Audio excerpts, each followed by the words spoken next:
VPRC, welcome back to another video. In this one, I just want to take you guys through the top 5 things I heard about iOS. So I recently switched from an Android phone to an iPhone 8 Plus, and I'm doing this video on 11th September 2021. The new iPhones are set to be released on 14th September 2021. That's in a few days time. So if you're in the market for a new iPhone, or you're thinking of making the switch from Android to iOS, this video will definitely help you out. These are some important things that you will need to know before you make the switch. So without further ado, let us begin. So the first thing I'll start with is the user interface. If you've been an Android user, we have the back, the home, and the recently opened apps tab buttons at the bottom at any given time when you're using the phone. But on iOS, it's more gesture based. So it's been 2 weeks now that I've been using this iPhone, and I'm still getting used to those swiping gestures, and I find myself missing the back button because it's just so simple to use. I hear it's even worse if you have an iPhone that doesn't have a home button, because that's entirely gesture based, and you do get used to it after some time. But the home button and the back button, they are very helpful and useful, and they are easy to use. So on iPhone, if they could have that option of having those buttons somewhere in the UI, it will be very useful. Now currently where you find them is up on the screen, meaning you always have to use the phone with 2 hands. So using the phone with 1 hand is quite difficult, just because of how the user interface is set up with the back buttons at the top. So for example, if you go to WhatsApp and you want to go back, and you open a chat and you want to go back, see, normally on Android you just press down here, but now on iOS you have to go all the way up here. So if you're holding the phone, you will need to use it with both hands, which is annoying. That's very annoying. Okay, so number 2 is the battery life. I've had to charge this phone at least 2 times a day, in the morning and in the evening. And previously I had an Android phone that had a battery capacity of 4000 milliamp hours. This iPhone 8 Plus has a 2691 milliamp hour battery, which is small, and it does get you through a day of use technically. So I charged the phone in the morning. I'm at work from 8:30 to 5:30. By the time I get home at around 6, the phone is at 8 to 5%, sometimes maybe 20% if I haven't used it a lot. But I have to charge it that night before I sleep, otherwise it won't make it to the next day, which is annoying. At least with the Android phone I had, I would only charge it in the morning. I wouldn't have to charge it in the evening when I get home from work. But with this iPhone, you need to charge it quite often, which is annoying.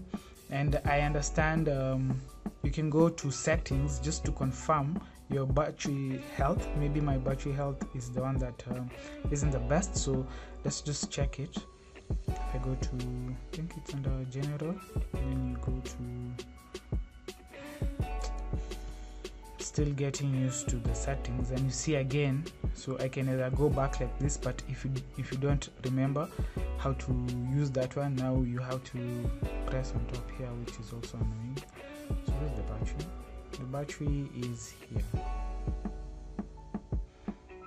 So under the battery settings, you can check your battery health, and if I just check my battery health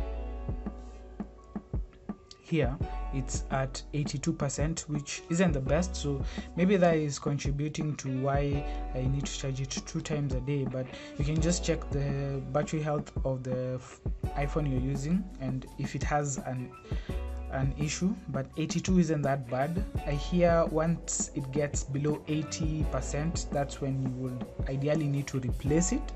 So I'm not looking forward to that. But anyway, it's annoying currently having to charge the phone 2 to 3 times in a day. So the next thing is the file management on iOS. So I recently transferred some files from my other device onto this one, my Android phone, and I had to use a computer, which is annoying. So the computer has to have iTunes. So if you don't have iTunes installed on the phone, you're not going to be able to do the syncing of the iPhone with your computer, and it's just annoying.